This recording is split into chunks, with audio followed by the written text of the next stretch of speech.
staying close to me. There we go. Are you ready? Howdy, y'all. Welcome to the second edition of Redneck, So I'm a Liar. I'm Billy Earl Basham, your host, and this is my horse, Bucky. Say hello, Bucky. Tonight we're going to be reviewing a couple of Merlots.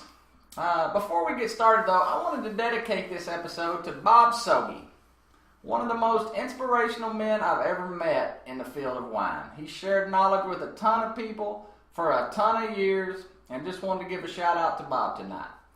So before we get started, I like to get a big dip of tobacco before we start to cleanse my palate a little bit. Bucky, you want to dip tonight? No dip for Bucky. All right. Tonight we're reviewing two Merlots. Now, people have been giving me a hard time because I call this wine Merlot.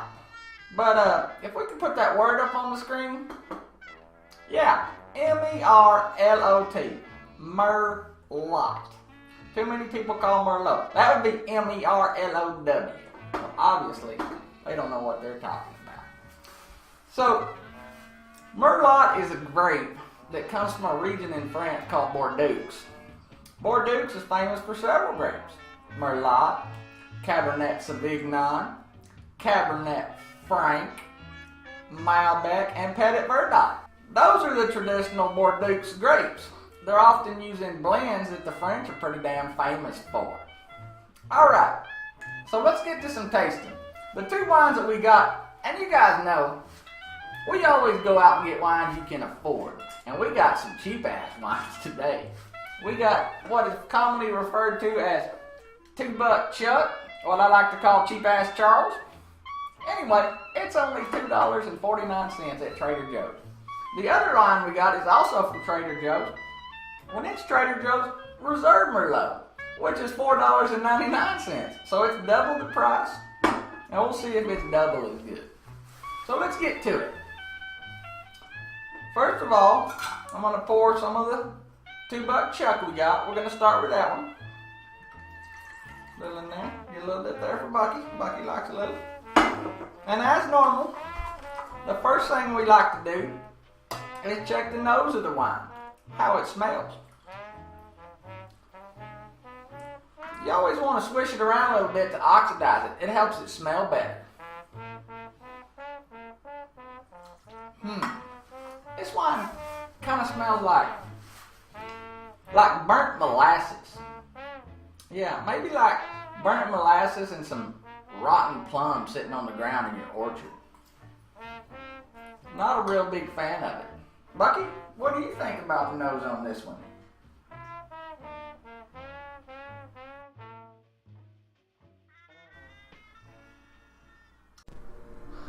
A little flat on the nose. There is some boysenberry and a bit of overripe plum.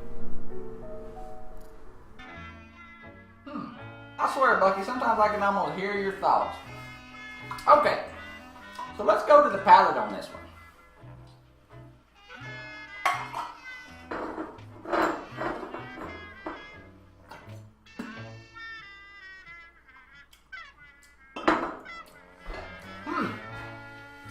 The palate on Cheap Ass Charles kind of reminds me of black cherry Kool-Aid. Yeah, tastes a lot like Kool-Aid. Tastes kind of like that Kool-Aid man got hold of my leg and started humping it. Oh yeah. And won't let go. Not bad though. For $2.50, it's hard to argue. Bucky, what do you think about the palate on this one?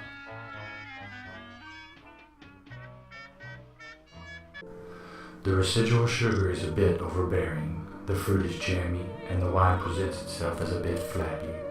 The lack of acidity and the apparent sweetness makes it easy to understand how people new to wine might really enjoy this.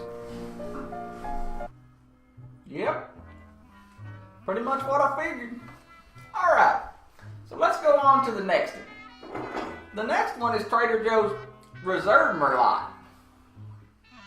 I don't really know what the difference is other than it costs twice as much. There you go, Bucky. I'll put that in there for you.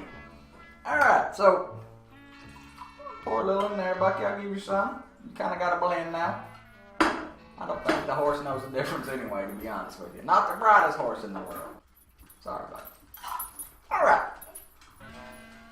Let's give the nose on this one a whirl. Wowee. What does this remind me of? This has a nice nose. Familiar. This reminds me of my granny's neck. You ever smelt your grandma's neck? Especially if you get down in one of them creases. Smells like old lady perfume. Kind of like roses and tulips. Really pleasant. Brings back fond memories. Bucky, what do you think of the nose on this one?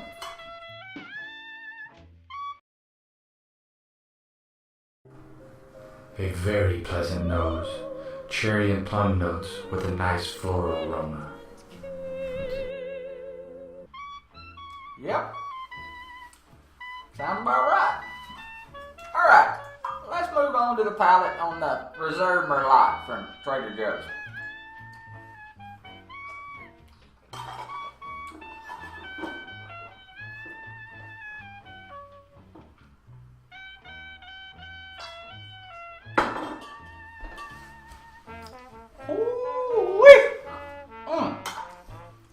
Now that's good.